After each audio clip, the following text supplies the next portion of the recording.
السلام علیکم، کیسے ہیں ناظرین؟ امید کرتا ہوں آپ سب خیریت سے ہوں گے۔ آج ہم آپ کو جو وظیفہ بتانے جا رہے ہیں، یہ وظیفہ کر کے آپ اپنی کوئی بھی حاجت پوری کر سکتے ہیں۔ مثلاً گھریلو لڑائی جھگڑوں سے نجات، اچھے رشتوں کے لیے، اچھی نوکری کے لیے، غرض کسی بھی جائز مقصد کے لیے کر سکتے ہیں۔ اس وظیفے کی اجازت عام ہے، آپ یہ وظیفہ کسی بھی وقت کر سکتے ہیں، وقت کی کوئی قید نہیں۔ خواتین مخصوص ایام میں نہ کریں۔ آپ روزانہ 1000 مرتبہ یا اللہ یا رحمان یا رحیم پڑھنا ہے۔ اول و آخر 3 مرتبہ درود شریف، اور پھر اپنے مقصد کے لیے دعا کریں۔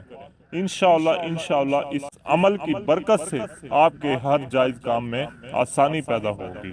اگر آپ نے ابھی تک ہمارا یوٹیوب چینل سبسکرائب نہیں کیا تو چینل کو سبسکرائب کریں، ویڈیو کو لائک کریں۔ اللہ پاک آپ کا اور میرا حامی و ناصر ہو، آمین، جزاک اللہ خیرہ۔